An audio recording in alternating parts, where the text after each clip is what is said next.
Welcome back to the third and final segment of our show today. This is the Love Bug Show, where we've been talking about culture and Christianity. My guests in studio have been Mr. John Nganga and Mr. Peter Karanja.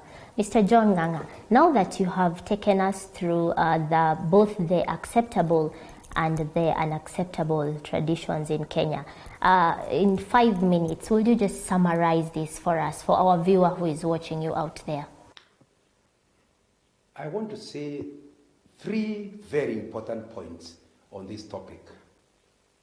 Number 1, that this problem is not an African problem. It's in Europe, where postmodernism is swallowing up the church. There are beliefs and ways of doing things that you cannot draw from Jehovah, but they are becoming accepted in church. The theological term for this is syncretism. It's called syncretism, where you have 2 belief systems and they are being taken as both acceptable. The Word of God is absolutely clear. Either you fully surrender to God, you are either all His or you are not His at all. The scriptures tell us He is a jealous God. His glory He will share with no one. So if you do not want to surrender totally to God, even if one of your legs is in the church, it's taking you nowhere. You can be baptized, you can be married in church, or even buried in the church compound.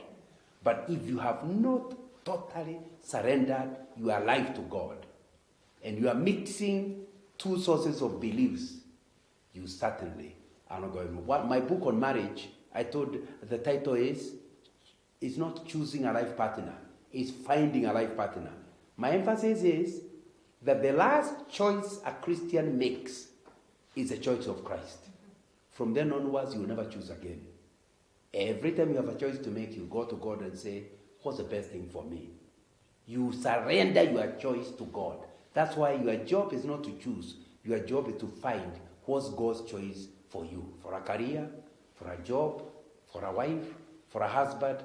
And that means, even in terms of traditions and customs, you don't choose what your clan has chosen. You ask Jehovah, what's the right thing for me to do? So the first point I want to say is, you must understand that Christianity is an exclusive religion. Acts chapter 4 verse 12 says, there is only one name given among men through which you get saved. So Mogoa Kabiro, Luanda Magere, whoever your prophet is, you cannot go to heaven with him. My second point that I want to say is, the church must make a stand. Many people are getting lost, but they are getting lost because the church is silent about syncretism. There is a kind of going back to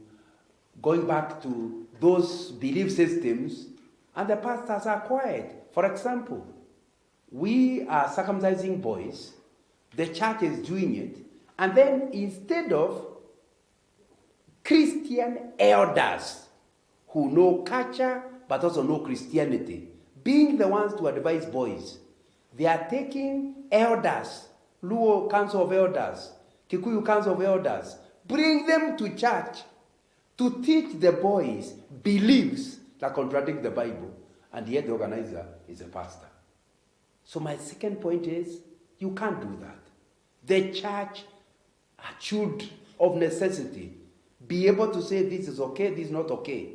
An outsider of the church cannot do that. So when you get your boys circumcised and then trained in a belief system according to the Bible, that the church is the basis for getting the boys lost from God's kingdom.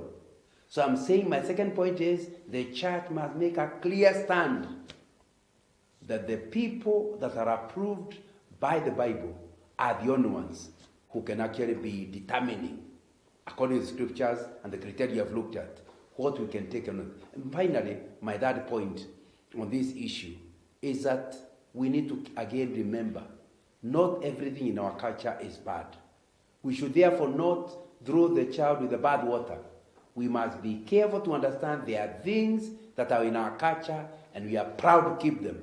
And even you that is born again should not copy white people's customs. You should carry your own traditional customs that are consistent with the Bible. Indeed, the church must make a clear stand. Unfortunately, our time is up. That's all we had for you today. But remember to send in your questions and comments on our social media platforms.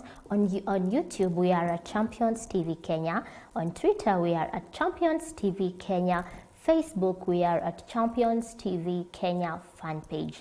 My guests in studio today were Mr. John Nganga and Mr. Peter Karanja, who have taken us through culture and Christianity. Be sure to join us next week, same place, same time, same show, different topic. I was your host, Charity Gordons.